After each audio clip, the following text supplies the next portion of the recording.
Notification came at 5:52 in the morning on a Tuesday. Not an email, a Slack message from HR. I remember staring at my phone in the dark, my wife still asleep next to me.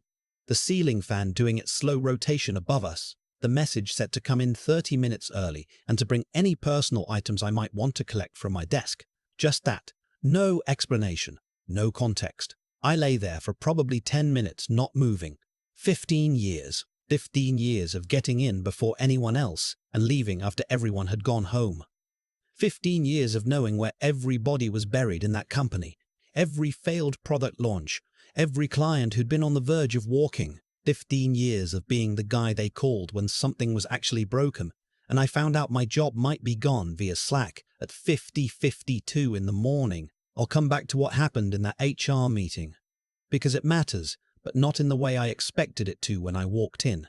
First, I need to tell you about my nephew. Not my nephew, my boss's nephew. His name was Cody. 29 years old, fresh out of a 2-year MBA program in Phoenix that I'd honestly never heard of before. His uncle, I'll call him Ray because that's his name, and I stopped protecting people who don't protect me. Ray had been our CEO for 11 years.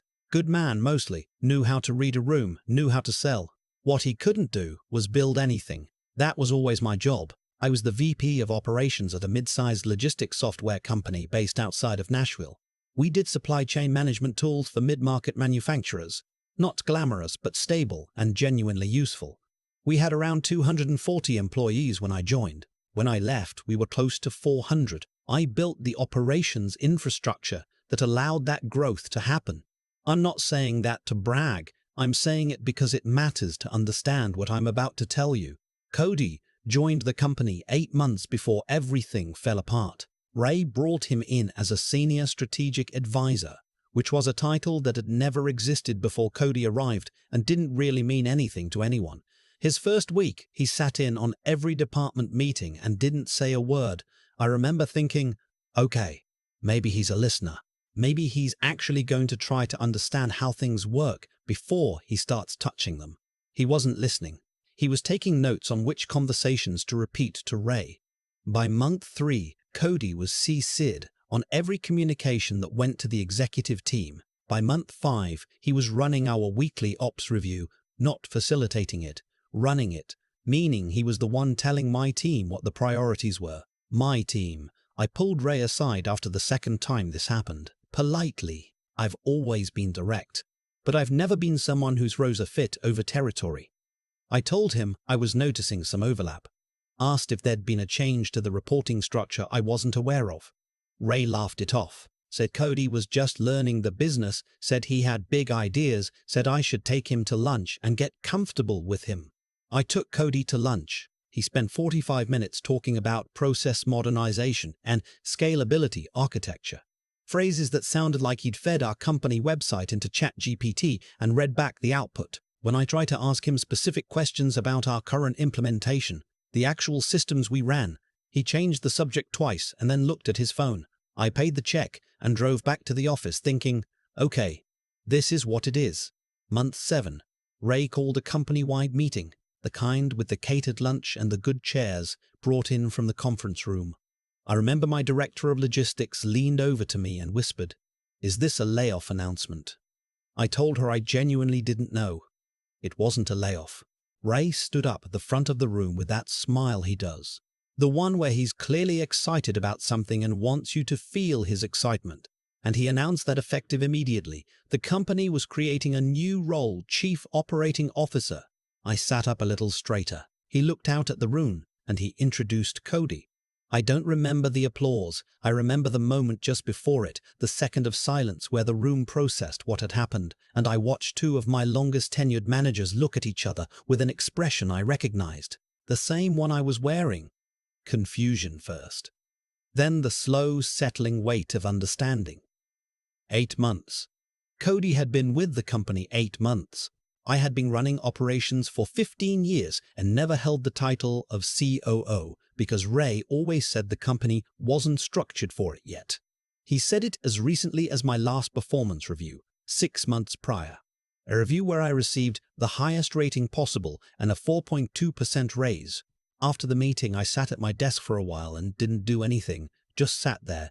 My office had a window that looked out over the parking lot, and beyond that, a strip of Tennessee tree line, and I watched the trees for probably 20 minutes. Then I opened my laptop and started doing my job, because there were 3 client escalations waiting and a staffing issue in our Memphis hub that wasn't going to fix itself. That's the thing nobody tells you about moments like this. The work doesn't stop. You're sitting in the wreckage of something and the emails are still coming in. The Slack notifications are still pinging. And somewhere in your chest there's this strange dual processing happening where part of you is running through every implication of what just occurred while the other part is answering questions about freight routing. The next few months were educational in the worst way. Cody, now COO, began restructuring the ops team reporting lines so that my direct reports now reported to him on strategic matters and to me only on day-to-day execution. I want you to understand what that actually means in practice. It means that when my people had something important to say, they went to Cody. When there was a fire to put out, they came to me. I became the cleanup crew. I watched Cody take credit in board presentations for implementations I had designed and my team had executed. He used language like, "We pivoted the operational framework for projects that had been in development for 2 years before he arrived. Nobody on the board knew enough to push back, and Ray certainly wasn't going to." What Cody couldn't do, and this is important, was handle anything that actually broke. Our system integration with a major client's ERP platform started failing in the fall. Intermittent sync errors that were cascading into inventory discrepancies. This client alone represented about 11% of our annual contract value. Cody sat on the issue for 3 weeks, sending emails asking for diagnostic summaries and root cause frameworks. My team knew exactly what was wrong within the first 4 days. I told Cody directly what needed to happen. He didn't act on it. He said he wanted to evaluate the options. The client put us on a performance review notice. That's when Ray finally called me directly for the first time in months. Not to apologize, not to ask if I was okay or acknowledge what had been happening. To ask me to fix it. I fixed it. It took 11 days. I personally ran 3 calls with their technical team, flew to their facility in Ohio with 2 of my engineers, and rebuilt the integration from a component we'd flagged as a potential failure point 18 months earlier. The client stayed. The performance notice was lifted. I flew home on a Thursday night, landed in Nashville at 9:30, drove myself home, and got into bed without waking my wife. I lay there in the dark for a long time. That was the night I decided. Not out of anger. Not out of spite. I want to be clear about that, because I think people expect a certain kind of rage from a story like this, the dramatic, explosive moment where you finally snap. That's not what happened. What happened was quieter and, honestly, more final. I realized I had spent 15 years building something that would never fully be mine, and I realized I was okay with that, in the abstract. Nobody owns a company they don't own. I understand how employment works, but I was not okay with building it, protecting it, flying to Ohio to save it at 9:30 at night, and then walking into that office every day and pretending it made sense that a 29-year-old with 8 months of experience was my boss. I started talking to a recruiter I'd worked with years back. Just conversations at first. What's out there? What's the market like? What would a role at my level actually look like somewhere else? The market, it turned out, was very interested in someone with my background. I had 3 conversations in the first 2 weeks. 2 of those became formal discussions. One of those, by December, was a real offer. I'm not going to tell you the company or the specific number because honestly, it doesn't matter. What matters is that the offer was significantly better than what I was making. The role was a true COO position with actual authority, and they wanted me to start in 6 weeks. I accepted on a Wednesday afternoon, sitting in my car in a Panera parking lot because I didn't want to be on the phone in my office for a call I didn't want explained. The resignation letter took me about 20 minutes to write. I kept it simple, 2 weeks' notice, gratitude for the opportunity, clean and professional. No explanation, no accounting. My wife had pushed me to add more. She wanted some acknowledgement of what had happened. I told her the letter wasn't the place for it. The letter was a formality. The truth was in what I was walking away from. I submitted it the next morning, 7:15, before most people were in. Ray called me at 8:47. He wanted to meet. I said sure, I could come to his office in 30 minutes. He sounded strange on the phone, not angry, more like a man who has just realized something is broken and is still calibrating how broken it actually is. I sat across from him and let him talk first. He told me I was important to the company. He told me that my institutional knowledge was irreplaceable. He used that word, irreplaceable, and I thought about the fact that he had replaced me, functionally, 8 months prior, with his own nephew. Then he offered me a 22% salary increase and a retention bonus worth about 4 months of pay. I want to stay on this moment because it's the one that makes me most frustrated, even now, more than any of the others. Not because of the money. The money was actually real and I understood why he led with it. What frustrated me was the implication underneath it. The implication that the problem was that I hadn't been paid enough. That if the number had been right, I'd have been fine watching Cody run the department I built. I told Ray I appreciated the offer and that I was going to respectfully decline. He looked at me like I'd said something in a language he didn't speak. He asked if there was something else he could do. I said no. He asked if this was about Cody. I told him honestly that it was about a lot of things and that I wished him and the company well and that I'd spend my 2 weeks making sure the transition was as clean as possible. I shook his hand and walked out. My 2 weeks were, professionally, some of the strangest I've ever experienced. Ray barely looked at me. Cody acted like I'd personally insulted him, which in some indirect way I suppose I had. My leaving was a kind of verdict on his presence, and he knew it. A few of my longtime colleagues pulled me aside separately to say versions of the same thing. They got it. They respected it. They were going to miss me. One of my managers, a woman who'd been on my team for 9 years, cried a little when I told her. I told her she was the best hire I'd ever made, which is true, and that wherever I ended up I'd call her when there was an opening, which I also meant. On my last day I cleared out my desk in about 40 minutes. There wasn't much. A few framed photos, a travel mug, a whiteboard marker set I'd bought myself years ago because the company supplied ones were always dried out. I loaded everything into a banker's box, did a last lap around the floor to say goodbye to the people who were in, and walked out to the parking lot. It was a Friday afternoon in January, cold and grey and flat, the kind of Tennessee winter day that just sits on you. I put the box in my trunk and stood there for a second before getting in the car. 15 years. I drove home. The new job started well. Better than well, actually. It started in a way that reminded me why I'd been good at this in the first place. I was building again, and the difference between building something with actual authority and building something while someone with 8 months of experience narrates your work for the board, that difference is enormous. I felt it in the first week. My wife noticed it before I said anything. One night at dinner, maybe a month in, she looked at me and said, "You seem like yourself again." I didn't realize until she said it that I hadn't seemed like myself for a while. It was around March, so maybe 10 weeks after I left, that I started hearing things through the professional grapevine. Nashville's business community isn't small, but it isn't enormous, and people talk, especially in logistics and supply chain. What I heard was not surprising. The client, whose integration I'd repaired in Ohio, had requested a dedicated account manager, someone technical, someone who understood their systems. Cody had assigned one of the junior reps. The client escalated. There was another performance notice. This time, I wasn't there to fly to Ohio. They left, took their contract elsewhere. 11% of annual contract value.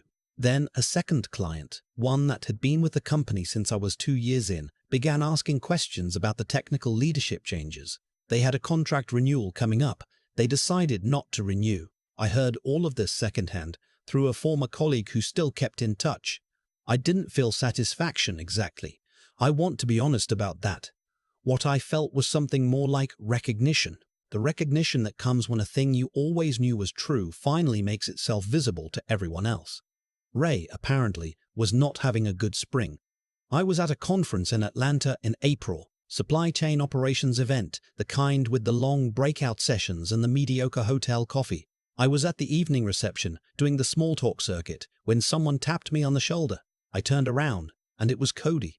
He looked different from the last time I'd seen him, less polished. He'd lost some of the easy confidence that had always seemed to come less from competence than from the simple social fact of being the CEO's nephew. He smiled at me. A real smile, I think. not a performance one. And we shook hands. We ended up talking for about 40 minutes. I wasn't expecting that. He told me pretty quickly that things had been hard, not defensively, more like a man who's been carrying something for a while and doesn't have a lot of people he can actually say it to. He talked about the Ohio client. He talked about the second renewal that didn't happen.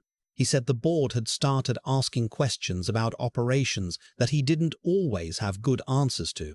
At some point he said, "I know I wasn't ready for that role. I didn't say anything right away. I let it land." Then I said, "No, you weren't." He nodded. He asked me if I'd been willing to consult on a couple of the outstanding client issues. Just a few calls informally to help stabilize things. I thought about it seriously before I answered. Genuinely thought about it. Then I told him no. I told him I appreciated him being honest with me and that I didn't hold any personal animosity toward him because I didn't. He'd been put in an impossible situation by someone who should have known better. But I wasn't in a position to take on outside consulting, and more than that, it wasn't mine to fix anymore. I'd fixed things for 15 years. Someone else needed to figure it out. He nodded again. He looked tired. We talked for a few more minutes about other things. The conference, a panel we'd both seen that afternoon, nothing important. Then he excused himself, and I watched him walk back toward the bar. I stood there for a moment and finished my sparkling water. I thought about Ray.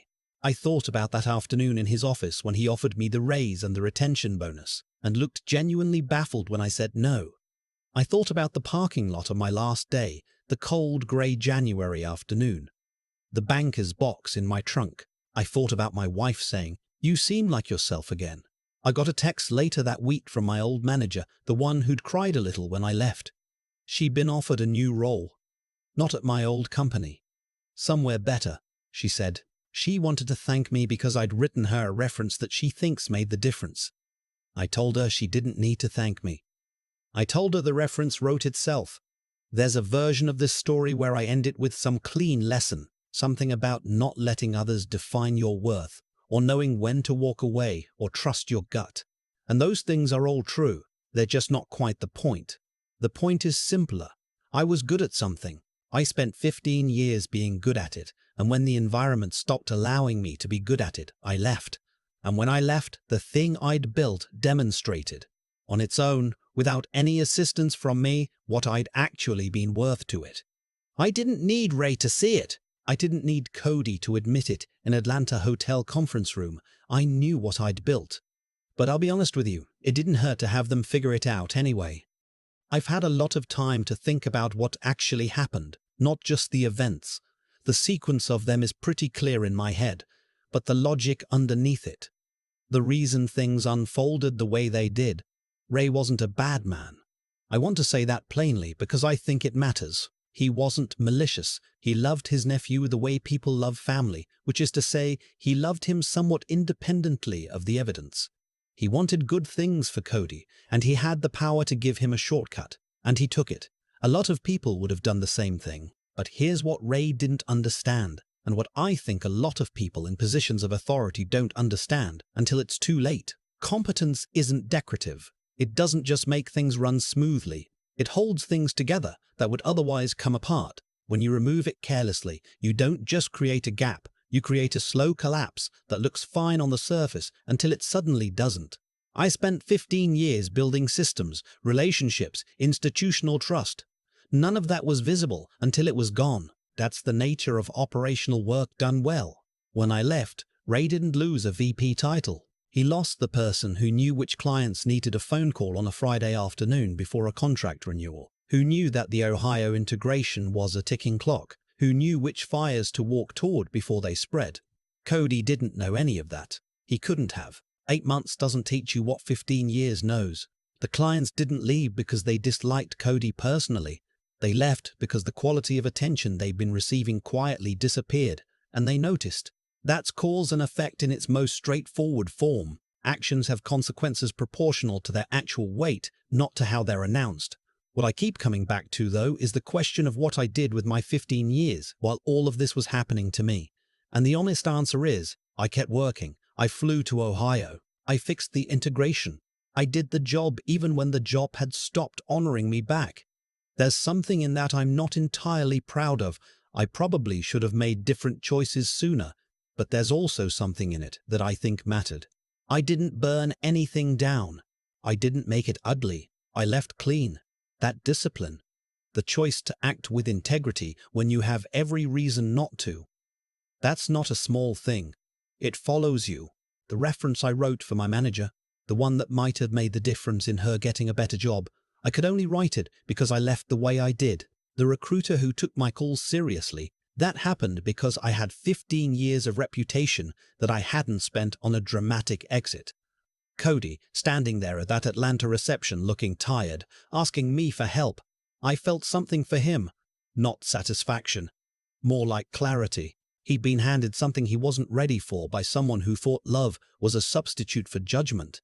That's not his fault entirely, but it was his problem to solve, not mine. I told him no, and I meant it kindly. The version of yourself you're building right now, through the choices you make when it costs you something, through the work you do when nobody's giving you credit, through the way you leave when leaving, is the only honest option. That version is what remains when everything else gets sorted out. Ray could give Cody a title. He couldn't give him what I'd actually earned. Nobody can give you that. You have to build it yourself.